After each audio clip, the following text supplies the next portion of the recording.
Bangla cinema ও ধারাবাহিক জগতের বর্তমানে একজন জনপ্রিয় অভিনেত্রী হচ্ছেন সৌমিত্রিষা কুণ্ডু। তিনি একাধিক জনপ্রিয় ধারাবাহিকে অভিনয় করলেও সবচেয়ে বেশি জনপ্রিয়তা অর্জন করেছিলেন জি বাংলার মিঠাই ধারাবাহিকে মিঠাইয়ের ভূমিকায় অভিনয় করার মধ্য দিয়ে।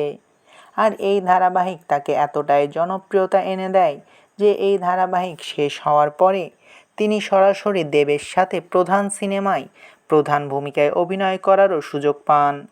আর তারপরেই হইচইয়ের পর্দায় আসে তার ওয়েব সিরিজ কালরাত্রি, যেটা ব্যাপক জনপ্রিয়তা অর্জন করেছিল। কিছুদিন সৌমিত্রিষা কুণ্ডু অসুস্থ থাকার কারণে চিন্তায় ছিল তার দর্শকেরা। আর তারপরে হইচইয়েরই কালরাত্রি সিজন 2 এর মধ্য দিয়ে আবারও পর্দায় ফেরেন এই অভিনেত্রী।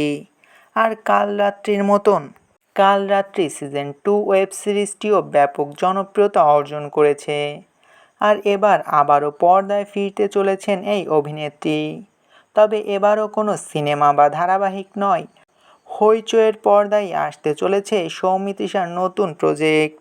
ইতিমধ্যে নিজের ইনস্টাগ্রাম অ্যাকাউন্টে সেই তথ্য শেয়ার করে নিয়েছেন দর্শকদের সাথে অভিনেত্রী সৌমিত্রিষা কুণ্ডু।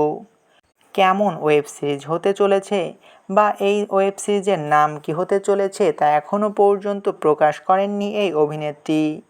তবে তার ক্যাপশন পড়ে মনে হচ্ছে এটাও কালরাত্রির মতো কোনো সাসপেন্স থ্রিলার এবং রহস্যজনক ওয়েব সিরিজ হতে চলেছে।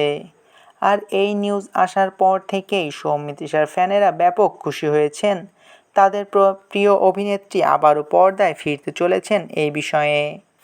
সৌমিত্রিষা কুণ্ডুর ভাষ্যমতে এক্ষুনি তিনি ধারাবাহিকে ফিরছেন না, এখন তিনি সিনেমা ও ওয়েব সিরিজে কাজ করতে চান। এই বিষয় নিয়ে আপনার কি মতামত তা অবশ্যই কমেন্ট করে জানাতে পারেন। ভিডিওটি ভালো লাগলে চ্যানেলটিকে সাবস্ক্রাইব করে আমাদের সাথেই থাকবেন। আপনাদের ভালোবাসায় আমাদের সামনে এগিয়ে যাওয়ার শক্তি যোগায়।